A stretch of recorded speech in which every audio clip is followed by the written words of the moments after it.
Good morning. I'm Emily Koski. I'm the Vice Chair of the Budget Committee. I'm going to call to order our regular committee meeting for Tuesday, September 3rd, 2024. Before we begin this meeting, I want to offer a friendly reminder to all members, staff, and the public that these meetings are broadcast live to enable greater public participation.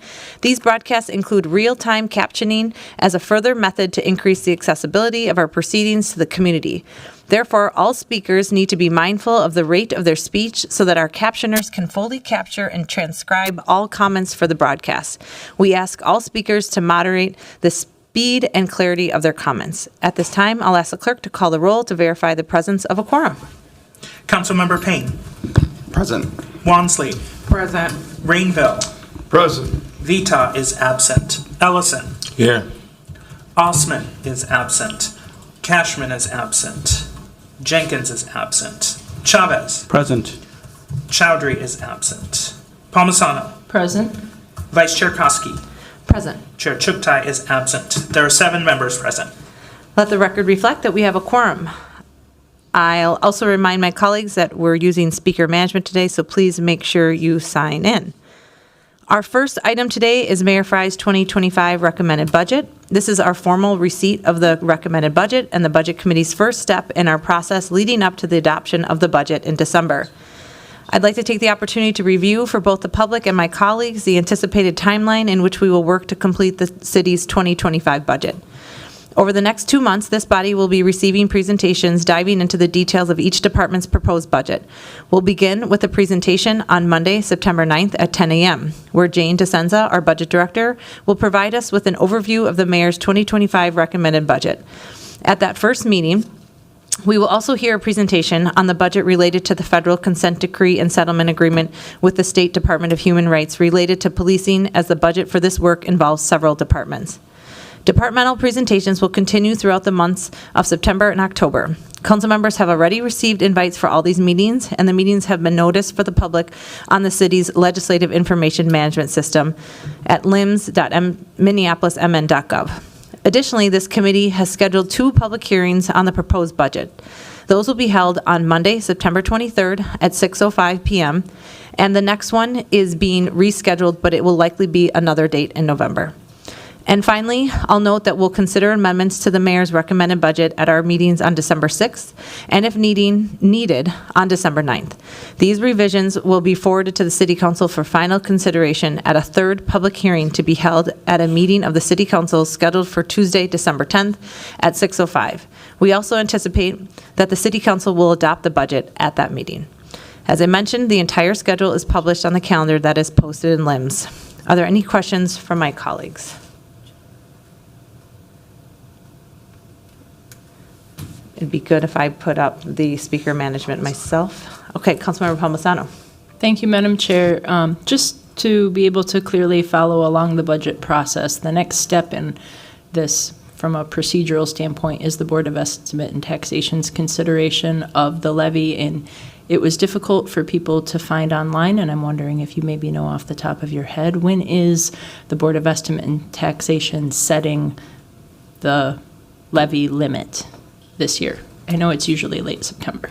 I'm going to have the clerk, because I do have 2 dates in my head, but I know that they probably have the times set for, they have a public hearing coming up, and then they have another meeting too. I believe they're next week.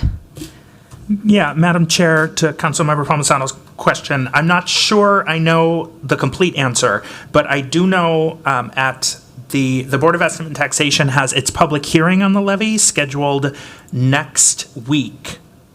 Next week, Wednesday, September 11th at 5:05 p.m. That's when they will hear presentations on the budget and on the levy itself. I am not certain, though, what date the Board of Estimate and Taxation plans on adopting the levy, whether it's that date or at a future meeting. They meet again the following Wednesday, September 18th at 4 o'clock. So I'm just not 100% certain what their timeline is for actually adopting it. Thank you. So that is the next step for people who want to participate, actually, is to utilize the public hearing in front of the Board of Estimate and Taxation. Thank you. Thank you. Appreciate that. And that's a great call out that really in this next step, when the information that I gave was about our process and where we are at, but the levy has been recommended, and it is the Board of Estimate of Taxation that now is in charge of reviewing that and will be in charge of setting the max levy. There are 2 members of the council that are on the BET. So we have the chair of the Budget Committee, so that is Vice Chair Chugtai, and then we have President Payne that are representing us at the BET. So if there are those in the public that are interested in going to the public hearing to discuss the levy, that would be, again, as the clerk said, September 9th at 5:05 p.m. September 11th. Sorry, September 11th. Take that out. September 11th at 5:05. All right. I'm not seeing any further questions from colleagues and no other discussion, so I'll direct the clerk to file this report. Our next item is a presentation providing a biannual personnel report. This presentation is in response to a legislative directive adopted on April 11th of 2024. I'll now invite Deb Kruger, the Director of HR Operations, to begin the presentation. Welcome. Good morning, Vice Chair Koski, members of the Budget Committee. My name is Deb Kruger. I'm the Director of HR Operations in the Human Resources Department. And, okay, I haven't been in the new council presenting yet. This goes, Right in the, nope, on the counter. Nope, counter. Yep, straight in front of you. On the table. There you go.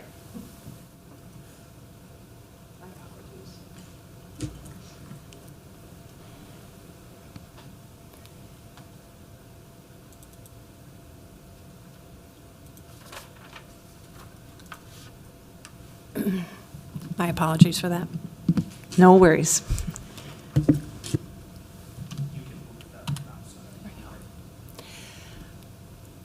And I am going to present this morning, again, in response to the council legislative directive around the biennial report on personnel matters, which is in support of and comes out through the Budget Committee's work plan. The presentation and the full-depth personnel report was prepared by Human Resources and the Finance and Property Services Budget Office collaboratively. And the data that is represented in this report is workforce or personnel data from January 1st through July 31st of 2024. The presentation will go through a summary of a number of city positions, which ones are full-time FTE in terms of personnel, a hiring status of the vacant positions, as well as personnel budget expenses. I have also prepared and given to the Budget Committee a more in-depth report, as well as a 2-page memo kind of outlining today's presentation.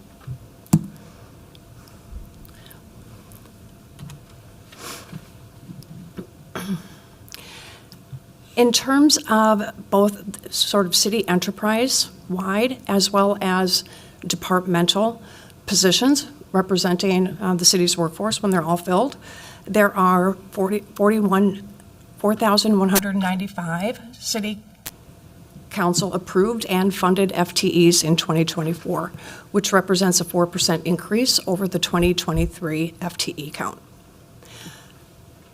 The city enterprise is made up of 28 individual city departments, spanning in size in terms of their workforce anywhere from 1,022 in Public Works, the largest department at the city, down to 5.35 FTEs in the Intergovernmental Relations Department.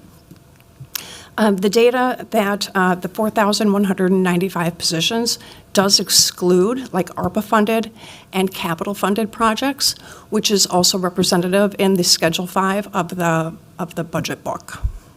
So they correlate in that way. And again, there was in the full presentation or the full report that I provided to the Budget Committee, the full report does show all of the council-approved FTEs by the individual 28 city departments.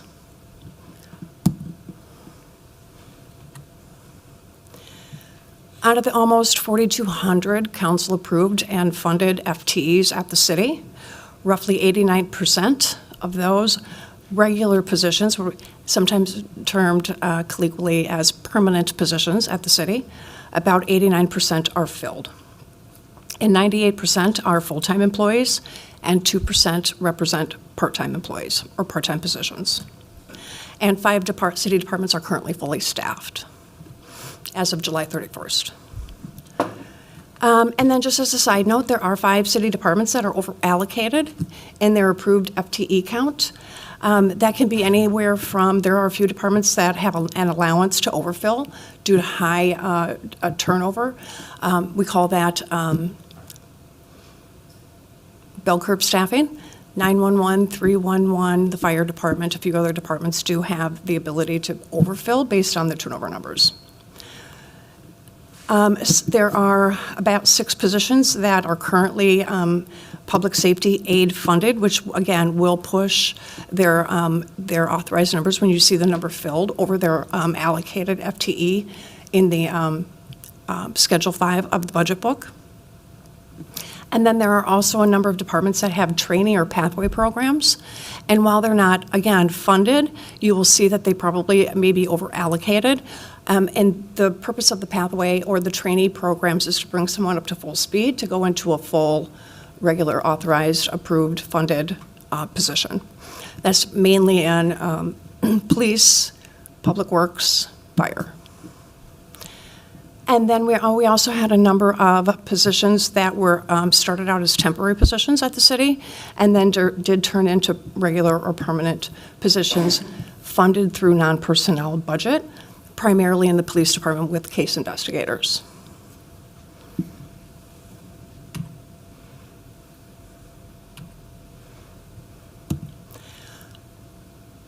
We also, in the full report, did parse out, per the request of the Budget Committee, temporary employees or temporary positions that have been filled temporarily with employees as compared to sort of the permanently funded positions. As of July 31st, there were 3,633 temporary employees employed at the city enterprise-wide. A little more than 3,000 of those are seasonal election judges. About 15% are ARPA-funded positions. Those ARPA-funded positions will end by the end of this year. There were 116 interns, everywhere from step-up students to urban scholars to just departmental internship programs, like in the police department and in public works. There were 48 temporary, or what we call permit hires, employees who were hired on a temporary basis due to a vacancy or a special project, so for a very short-term amount of time.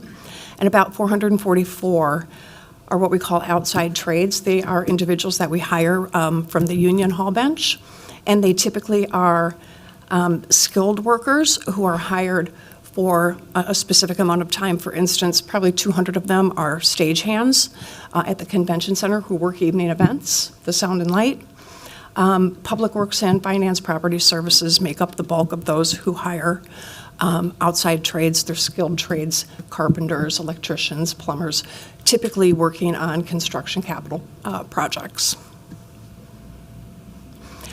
Employment ranging anywhere from 2 days to 1 year, typically speaking, for our temporary employees outside of the outside trades. And while the Budget Office did make a request around independent contractors, that hasn't been reported. There really isn't a very good collection mechanism in place. I know, for instance, Human Resources has a master temp contracts with temp agencies, and there are 6 departments who are utilizing temporary independent contractor services through temp agencies. Other than that, they typically will go through individual procurement contracts with the Finance Property Services Department.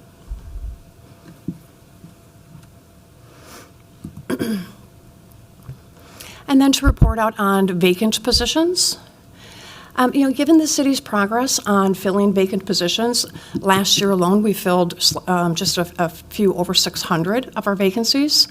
And our commitment to minimizing the property tax increases to residents, the mayor has directed us in Human Resources to examine vacancies for positions that have been sort of persistently vacant. And currently, well, as of July 31st, there were about 13% of our authorized funded positions were vacant. But I'm going to go through a chart and hopefully make this a bit more transparent about sort of those persistently vacant positions, particularly when it comes to general funded positions. So I have a chart, and it's actually going to be a two-pager. I'll just go through it very quickly. Each of the city departments are listed. The first column will show the number of what would be considered vacant positions in terms of general fund. The number of positions that are currently either have been hired with a future dated hire that did not end up on the report, which closed on July 31st, or are in a very active hiring process where they're in an interviewing process. There's also the next column over, those positions, specifically like in the health department, that are grant funded. And while they will show up as vacant, their funding does come through some sort of a grant or through an internal service fund. So those positions, for instance, in finance, in all of IT, so where their funding comes from other city department chargebacks. And then any positions that are vacant that are seasonal or that are less than full-time, particularly like in the convention center with their intermittent staff. We're sort of pulling those aside to show you a true sort of story of those full-time, permanently funded, general funded positions that are vacant at the city. So you'll see each city department, and really that column that says number of vacancies are those full-time, permanently funded, general funded positions.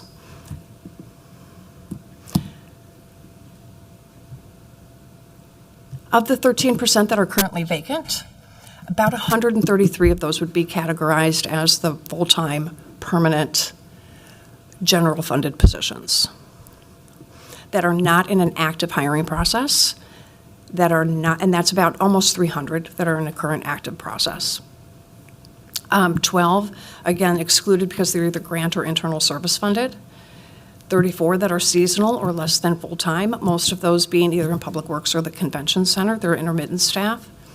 And then the 235 not in an active hiring process in the police department, that's specifically for police, where there's sort of that required funding. And of those 133 vacant positions, again, not in an active hiring process at this moment, about 59% of them have been vacant for less than 6 months. And about half of those are in a reclassification process. 15% have been vacant for 6 to 12 months, 15% vacant 1 to 2 years, and 11% vacant. And that 11% is about 12 position, if I'm remembering my numbers correctly, about 12 have been vacant for longer than 2 years.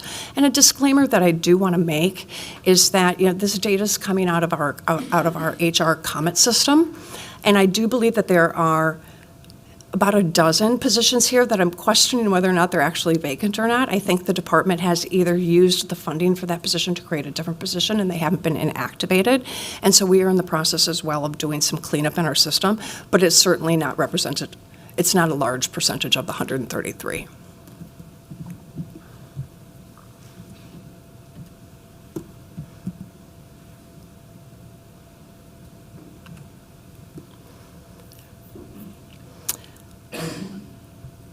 The legislative directive also requested information about overtime expenses, both in terms of what has been budgeted and what has been spent year to date. This information was pulled and provided by the Finance Property Services Budget Office. $19.7 million was budgeted for in 2024 for overtime expenses, and really encompassed the majority of city departments had some level of overtime expenses budgeted, and $10.3 million was spent on overtime through July 31st. So about 48% of the overtime budget remains in 2024.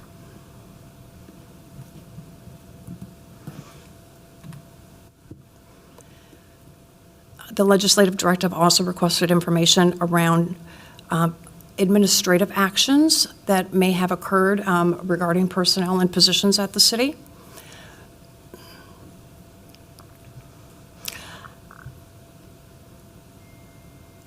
The number of position reclassifications, again, that were captured out of our HR comment system.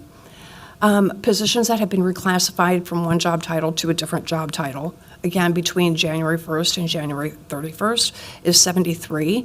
We have another 86 positions that are in the actively in a reclassification process.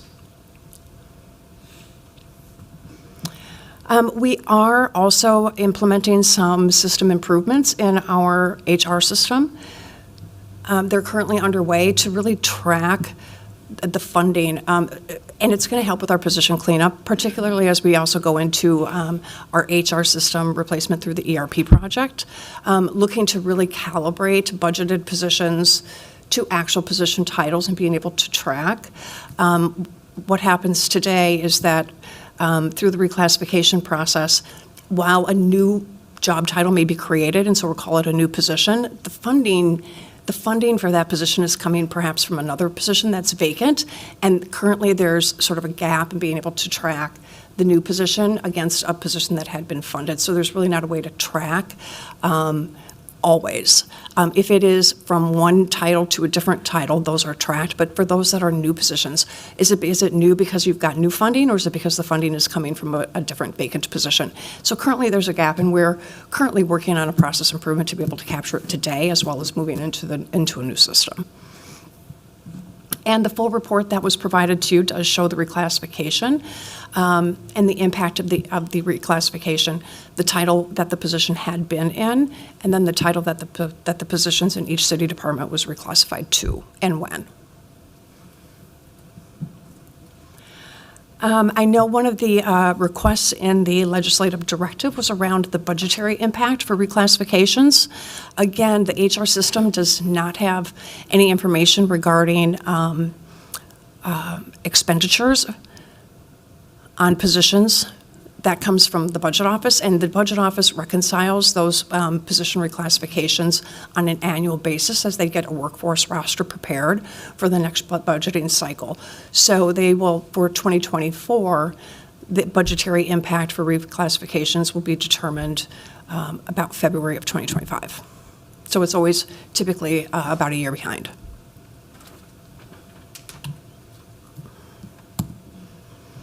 And then in terms of personnel budget, one of the questions posed by the legislative directive was cost savings within departments and some initiatives that have been taking place that will impact personnel. It is not being reported to date. That is something that's going to have to, it's not tracked within HR nor in the budget office. So if a department realizes some cost savings due to, streamlining processes, automating processes, technology advances, those types of things, workflow or process redesigns, that isn't captured anywhere centrally, whether in HR or in the budget office. That would be something that each department would come and present, perhaps as part of their budget, their budget presentation to council. The 2024 personnel budget is roughly $592 million. Almost $300 million on personnel was expended and spent through July 31st. With about 49% of personnel remaining in 2024, which is a little higher than the actual time left in 2024. So we're running a little under on personnel dollars overall.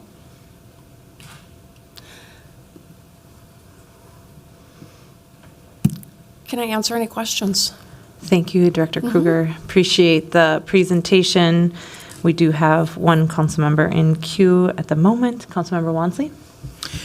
Thank you, Chair Koski. First question, though, is I recognize there was a bit of a discrepancy between the presentation that we received. I think there was several new slides and the one that's uploaded on LIM. So will that be updated? Yes, good catch. I did notice that too. Is that possible to get that sent to the clerks, the new presentation? Vice President Koski, members of the Budget Committee, absolutely. That will be uploaded.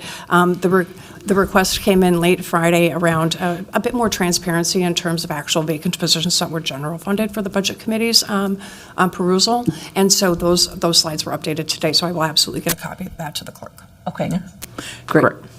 Oh, and I have more comments and questions in addition to that. But first, I do want to thank Council Vice President Chuck Ty as well as Vice Chair Koski for authoring this legislative directive that has provided us incredibly valuable information.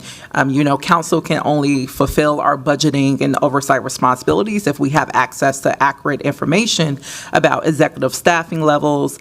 And for far too long, it's felt as if the mayor's administration did not proactively provide that to council for us to have that information. So this legislative directive really puts us in a place to basically examine, where there's gaps, where there's discrepancies around staffing changes. And this is particularly important when, as we're having these conversations amongst this particular committee around the financially challenging times we're heading into as a city, and the need to be careful stewards of our taxpayers' dollars. And we know that pro-loan vacancies have often been used as a source of backup discretionary funding or as savings to support their, whatever programs that they've deemed to be necessary. And now council has access to this information, which is going to be crucial as we're starting to consider our own respective funding priorities. And just knowing that even though there seems to be some more work that needs to happen around tracking of classifications and positions, it is interesting that these prolonged vacant positions could be a source of funding as we're considering how do we balance this substantial task we're walking into in terms of lowering the levy while also looking to fund crucial priorities that this body has heard from our respective constituents to improve the quality of life for our residents. And that's really, timely as we're getting this presentation, and especially seeing that there have been positions that have been vacant at the city for 3, 4, 5. In one case, I believe within the police department, even for 12 years, a position went vacant. So I'm interested in working with my colleagues to really leverage this information as we're thinking through, how we're approaching this year's proposed levy by the mayor's office, and then again, how we support the priorities identified amongst this committee that was passed this summer. With that said, I did have a couple just clarifying questions, starting with the middle of page 9. Under Public Works Service Worker, there is a listing for one vacant FTE that says 15 FTEs were hired on August 19th. And just a few lines below that, there's also one that says 8.8 FTEs, and then it says 5, 6, or 8 people have been hired for that position. So I'm just trying to reconcile the discrepancies of it says, one FTE in the box, but then in the next, it has 15 that has been hired. So just trying to understand that discrepancy. There are, Vice Chair Koski, Councilmember Wansley, there are, particularly in Public Works, we used to have it at the Convention Center too, but they've gone more to a one-to-one person to position number ratio, where anything that's less than sort of a full 1 FTE, so they typically are, I believe, 30 hours, they hire more, their max headcount per position is more than 1. And they hire in bulk. So typically they'll take one of those position numbers, say there's 15 FTEs, and they also tend to be seasonal. They'll hire them in bulk as a group. So they have a max headcount of 15 they can hire into one position number. Okay, and they're all at, because this, I'm 0.8. assuming 1.0 means full-time. Correct. So 40. these are 15 full-time employees that are being hired in bulk. Yes, 15 employees who work typically on average 30 hours per week over a year span because they're seasonal. Okay, it's the seasonal. Okay, the intermittent piece. Okay. And then next question, just looking at the budget variance and overtime chart on page 13. Again, there are some broad discrepancies between how much a department budget has been spent. For instance, the Office of the City Clerk only spent or has about 34% of their budget remaining, whereas REIB has 58% of their budget remaining. So I just wanted to get a sense, this was really gathered around July of this past year, kind of the halfway mark of the year. Can you share typically what percentage should a department be at when it comes to that budget remaining percentage? Vice President Koski, Councilmember Wansley, that's a good question. To get a very specific answer, I would have to have the Budget Office who prepared that particular information around where potentially some of those sort of overages, right, and personnel spending. Typically where we see them, a department should be basically at a percentage that's the same percentage of the amount of year remaining. So if it was 50% of the year remaining, their personnel budget should be at around 58%. Particularly for those departments who also have budgeted overtime expenses.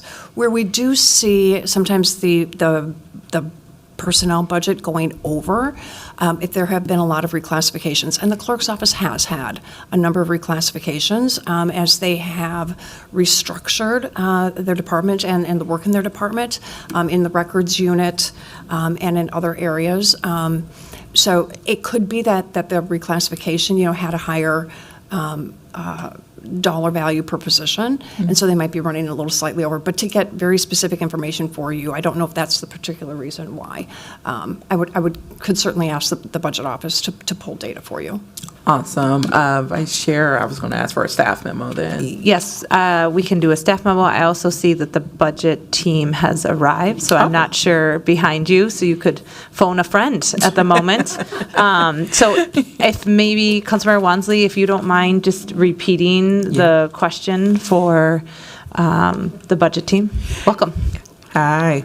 I don't know if you have seen the slides in front of you. I referenced page 13 in particular, but just wanting to know typically what is the average percentage point around remaining budget for a department at that halfway mark, just reconciling, the city clerk's office being at 34% around that July mark, and then another department being at around 58%. So it was shared that maybe budget can offer some more finite kind of perspectives on that. Certainly. Good morning, Vice Chair Koski. Councilmember Wansley, my name is Justin Carlson. I'm a principal budget and evaluation analyst in the finance department. And to your question, city clerk specifically is a bit of an anomaly just because the funding for elections all shows up in your non-personnel budget. It's a lump sum every year for administering the elections, even though the bulk of that does go to personnel. So the personnel budget for city clerk is going to look a little bit smaller because we're focused just on the personnel budget. Your expenditures are going to be higher because you're actually spending out of personnel expenditure account codes. So that 34%, it just looks artificially low because so much of the elections budget is in non-personnel and isn't captured in that budget number. We would typically see a percent of year-to-date budget to actuals being around, if you're mid-year, 50%. So end of July, we're looking at a little bit under 50%. Would make sense. But for a city clerk specifically, that's why you're seeing a 34%, which looks like you're running out of budget. It's because that non-personnel discrepancy, that those election dollars of one-time funding is showing up in your non-personnel budget as opposed to your personnel budget. Awesome. Thank you so much for that. And that's all the questions and comments I had. All right. Thank you, Mr. Carlson. Appreciate it. All right. Next in queue, we have President Payne. Thank you, Vice Chair Koski. My big concern, maybe question, is around how vacancy savings are used. So, and I'm just curious, is there some common patterns or themes that you witness in vacancy savings? And the thing that I'm trying to make sure that we're not doing is getting into a routine practice of leveraging vacancy savings to do really important core operations or really important FTE hires using vacancy savings when what we should be doing is defining a budget that actually meets the need. And so I'm just curious if you could give any insight into how departments are leveraging vacancy savings. Are they doing it in a consistent way across departments? Is there something that we should be looking at from a policy perspective around vacancy savings to have how they're used in practice align with what the goals of the institution are? Yeah, Vice Chair Koski and Councilmember Payne, that's a good question, and I think it really depends department by department. I think that in some cases, particularly if they're longer term vacant positions, sometimes there will be a temporary, again, they might be in reclassification study. Those have been taking sometimes up to 6 months, depending on if it's one or if they're doing a full restructure and if there's vacancies in there. A lot of times there's some domino effects with that as well. Where one level will create the need to do a reclassification of the next level down if it's a job series. So I do think sometimes there's sort of temporary workers that come on, or sometimes contract workers. For instance, I know in the IT department, a lot of the positions in IT are very hard to fill. It's not unusual for it to take 9 months to fill a position in IT, and they have sort of their master contracts as well with IT vendors and contractors to come in and supplement that work. So I think a lot of those positions the vacancy savings are used, to hire in a different way to get the work done. I think in other areas they are sometimes used to supplement, at least short term, for some other types of work being done. I know in the human resources, for instance, we have one vacant position, and we do have a contractor doing the work until, but we're also at a point where we're looking at, are we going to start decoupling and centralizing, if you will, things like communications, instead of each department having a communications manager or a web manager or an HR liaison, re-centralizing those back. So we've been asked to sort of pause on that while those conversations occur at the cabinet level. But we have a contractor in doing that work. So I think a lot of departments are like that. In the public works, I know we've seen a couple of the positions that have been longer term, and I think they are either sort of enterprise funded or capital project funded, where generally speaking, a construction project might be a multi-year project, and they'll hire someone for a season, and then during the non-construction season, not have someone in that, but then they don't eliminate that position knowing that they're going to need it, 3, 4, 5 months later, so they just keep it open. So sometimes it will look like it's vacant for a long-term period, but it isn't. They kind of bring people back on seasonally. That's not a great answer, but sometimes I do think that there are a number of positions, I think, like I said, maybe about a dozen, and we're doing some cleanup right now of positions where, again, they used the funding from a position to create a different position, and it just simply wasn't inactivated in our system. So I think there's some systematic issues as well.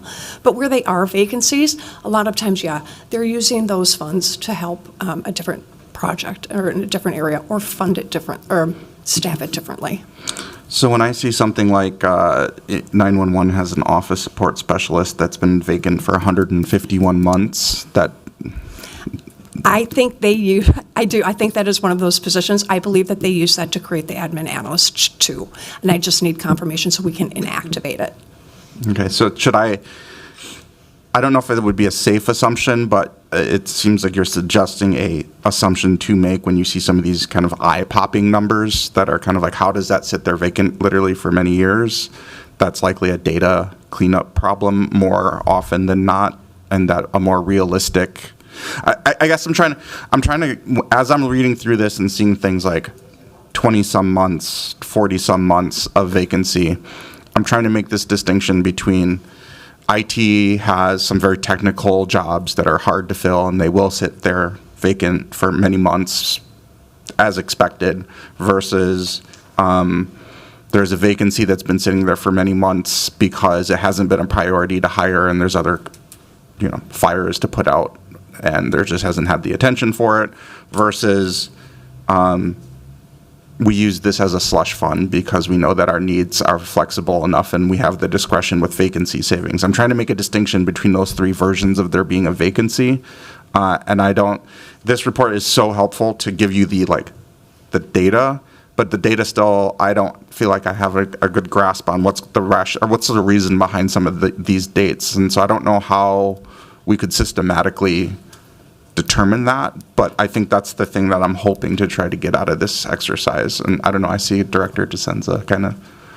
No, that's okay. And what I will offer is certainly for any that have been 2 years and older, I'm absolutely more than happy in the next, yet this week, to go to each one of those departments and ask for either what is the staffing plan. Again, HR typically comes in and it's centrally categorized and quantified when they're requesting a position to be filled, right? Until then, an HR business partner may have had conversations with the department, maybe not, it might be in a classification study arena, but I'm more than happy to have conversations with those departments, asking them what their future staffing plans are to help clean up some of those, 15 or 20 longer term types of positions. Just really quick follow-up. For those ones that do have this data problem where it's strictly a data error, are we still budgeting for that FTE? Councilmember Payne, we did match budgeted FTEs that are in the Schedule 5 of the budget book against the vacant positions. So they are as budgeted as well. They are. Doug, can I answer that? I'm sorry? Can I answer that? Absolutely. Vice Chair Chakosky, Councilmember Payne, when we are budgeting for personnel, we do that annual reconciliation process that you've, I think, heard me reference a few times. What we do is we take a download, HR provides us a download of the positions, and we go through a sort of painstaking process with the department and the HRBPs to line up, here's what we budgeted for your department last year, here's what's in COMET. Are there some of these sort of old phantom sort of data error kind of positions that are resulting in a mismatch count? So we do our best to clean it up, and then where there are discrepancies between the budgeted FTE count from the prior year and what we're seeing in COMET HR, we do that cleanup so that we are not growing the budget accidentally. So if there were a position that we're sitting in the budget or sitting in COMET for many years that just isn't used anymore, that is not showing up in our budget. Okay, thank you. Thank you for those questions. I know, Director Kruger, you had said that you would be willing to go back to the departments. I have myself in queue, actually, but I'm just going to roll kind of from that request. I think it would actually be helpful if it was 1 year, if they've been open and vacant for 1 year or longer, and we could understand what those vacancy savings were utilized for. This can be, you had mentioned in the presentation, it can be something that we are given by you in a memo. I am also guessing that it would be helpful for each of the departments when they come through and do their budget presentations, that they also relay this information to us at that time as well. So that is the request that I have, is that if we can get it in a memo form from you, but then also each department is able to speak to any vacancy savings that they've utilized with a role that has been vacant for 1 year plus. That is the request there coming from Councilmember Payne's questions there. I just also want to note that Councilmember Jenkins and Chowdhury joined us here.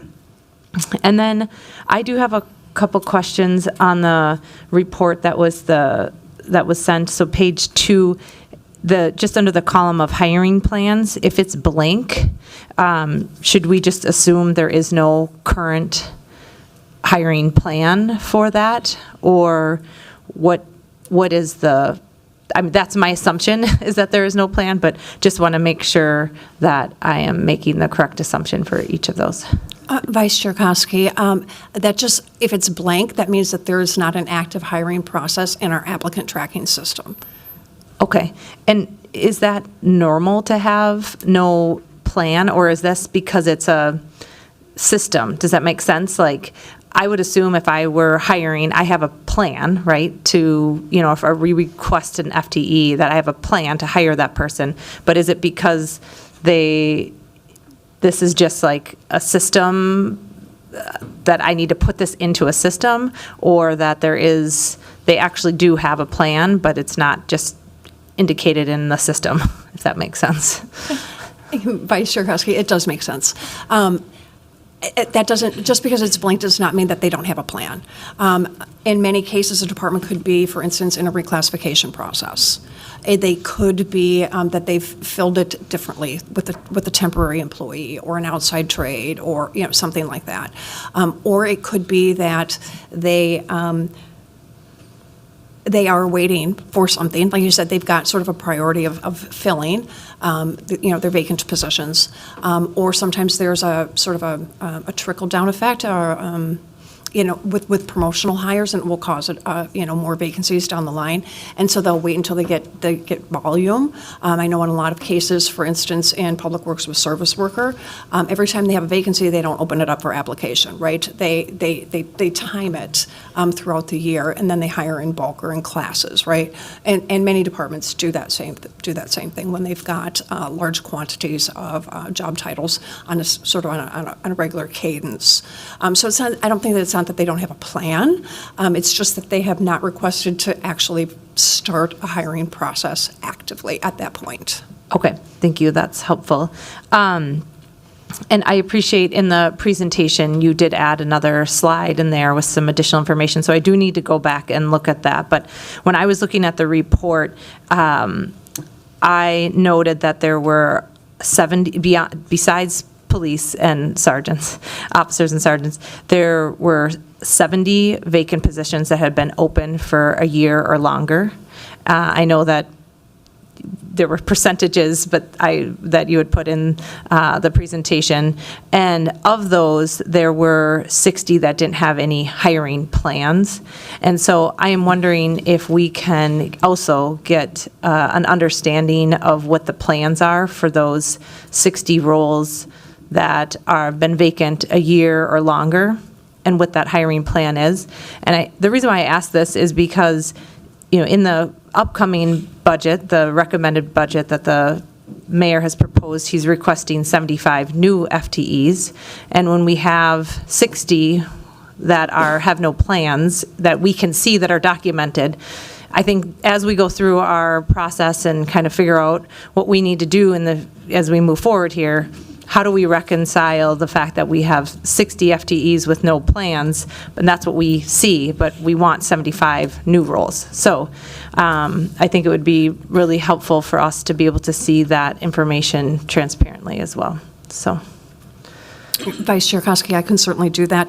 And again, really sort of with the new slides that you'll get that have the new vacant position information, again, the request coming from the mayor's office was to really take a look at, transparently the true vacant picture, taking out things like positions that are grant funded, right? When we're looking for, some potential personnel dollars with new positions being proposed in the 2025 budget. If they're funded by a grant, it's not it's not funding that you can take for something else, typically speaking, right? Or for those that are internal service funded, or for those that maybe are in a reclassification process, those types of things. So when out of those that are a year or older, I believe there are 42. Okay. I can double check that number, but Okay. absolutely. And I have this, I'm happy to cross-reference the information that I have, but again, I'm disseminating it from the report. I'm happy to sit down and look at it just so that we can get the most data and information to colleagues as we continue to move forward with the budget process. So thank you so much. I appreciate that. Understood. Okay. Any other questions from colleagues? Oh, I also see that Councilmember Osmond has joined us too. Apologies, I did not note that before. I am not seeing any further questions. Thank you so much, Director Kruger. I appreciate it, and Director DeSenza for being here today. Thank you. Let's see here. So seeing no further discussion, I'll direct the clerk to file that report. And with that, we've concluded all business to come before the committee today. And without objection, we stand adjourned until Monday, September 9th at 10 a.m. Thank you.